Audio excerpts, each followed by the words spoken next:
안녕하세요. 복 있는 사람이 즐기는 OQT 오늘의 큐티입니다. 오늘 함께 묵상할 말씀은 디모데후서 3장 10절에서 17절까지의 말씀입니다.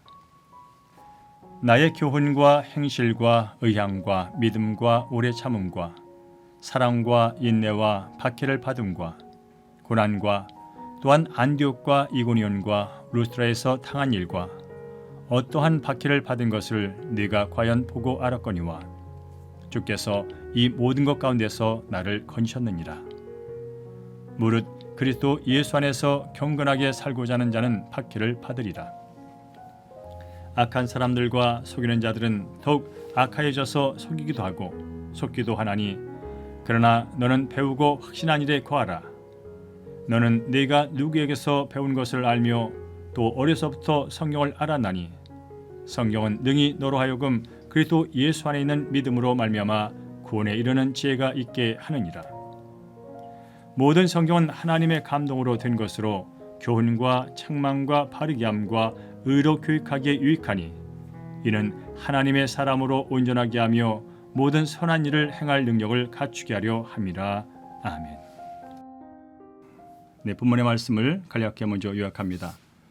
바울은 자신이 복음을 전하다가 박해와 고난을 받은 것처럼 경건하게 살고자 하면 박해가 뒤따른다고 말하죠. 또한 악한 자들과 속이는 자들은 더욱 악해져서 속이기도 하고 속기도 하니 디모데에게 어려서부터 배운 성경을 확신하며 살라고 권면합니다. 그리고 바울은 하나님의 감동으로 된 성경의 유익을 강조하고 있지요. 10절부터 12절은 복음 때문에 당하는 박해에 대해서 말씀하고 있습니다. 복음을 위해서 끊임없이 살다 보면 또 여러 가지 환난을 경험할 수가 있습니다. 그 환난은 특정한 시간과 장소에 한정되지 않아서 더 힘들 때가 있지요. 바울의 경우를 보면 안디옥이라든지 이고니온, 루스트라 등에서 핍박을 겪었습니다. 때로는 사람으로서 감당하기 어려운 어떤 한계를 넘는 그런 고통과 환난이 있었습니다. 도저히 납득하기 어려운 사실에 직면할 때도 있었고요. 그렇습니다. 이 시대는 긍정적인 사고방식과 기복적인 메시지가 복음으로 둔갑해 전해지는 시대입니다.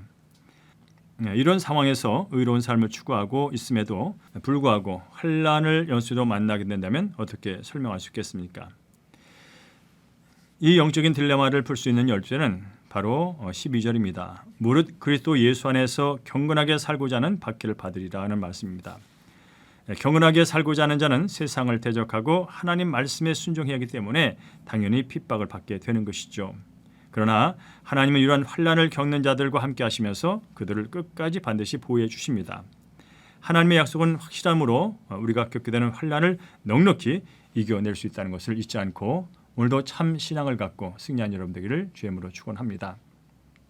13절과 15절은 배우고 확신한 일에 거하라는 말씀이 되겠는데요. 바울은 그리스도인을 박해하는 세상의 상황을 악과 속임수로 표현합니다. 악의 수위가 높아지며 속고 속이는 일이 계속되기에 이를 분별하고 진리 안에 거하려면 어려서부터 성경을 배우고 익히며 말씀대로 사는 것이 바로 올바른 방법이라는 것이죠. 바울은 이미 디모데에게 어린 시절부터 말씀을 가르쳐준 외조모 로이스와 어머니 유니게가 있음을 1장 5절에서 언급한 바 있습니다. 디모데가 가진 최고의 유산이 바로 어려서부터 익힌 성경과 그 믿음이라는 것이죠.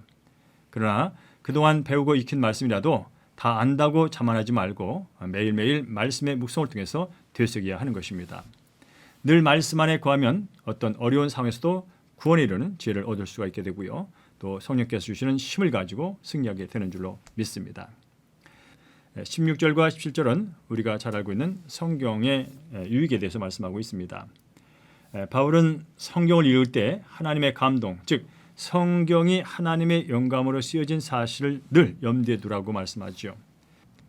성경을 통해서 위로만 받으려고 해서는 안 되고요. 먼저 성령님을 의지해서 말씀으로부터 교훈을 받고 책망을 받고 또 바르고 의롭게 사는 법을 익히는 것에 초점을 맞춰야 한다고 합니다.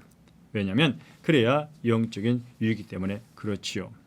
날마다 하나님의 감동으로 된 말씀 앞에 자신의 죄악을 다 드러내놓고 늘 진실한 자세로 말씀을 묵상할 때 하나님의 사람으로 온전해지고요. 또 모든 선한 일을 행할 능력을 갖추게 되는 줄로 믿습니다. 그러므로 성경으로부터 얻게 되는 가장 큰 이유는 예수 그리스도를 믿고 구원받은 것뿐 아니라 내 죄를 날마다 보면서 묵상함으로 정결하게 살 수 있는 그런 힘을 얻게 되는 것을 우리가 알 수 있게 됩니다. 그렇습니다. 말씀을 통해 받는 은혜의 것이 바로 우리의 삶의 변화를 일으켜 줍니다. 오늘도 경건한 삶을 살다가 어려움을 당할지라도 늘 하나님의 감동으로 지어진 성경 말씀을 붙들고 또 성령이 함께 하심을 믿으면서 승리하는 한날 되기를 주의 이름으로 간절히 축원합니다. 자, 이제 말씀 기억하면서 적용 질문 계속 이어가겠습니다. 내가 복음을 전하다가 겪게 된 고난과 박해는 무엇입니까? 고난과 박해를 받는 것이 두려워서 복음 전하기를 주저하고 있지는 않습니까? 최근 가장 어렵고 힘든 순간은 언제였습니까? 그 상황에서 어떤 말씀으로 구원에 이르는 지혜를 얻었습니까? 요즘 내가 성경을 읽고 묵상하면서 얻게 된 유익은 무엇입니까?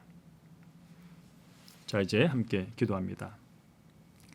복음을 전하다가 어떤 고난과 박해를 받게 되더라도 이를 당연히 여기고 흔들리지 않게 도와주옵소서.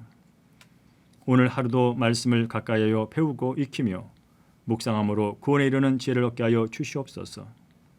그리하여 악과 속임이 가득한 세상을 분별하고 그리스도 예수 안에 있는 믿음으로 승리하게 하여 주시옵소서.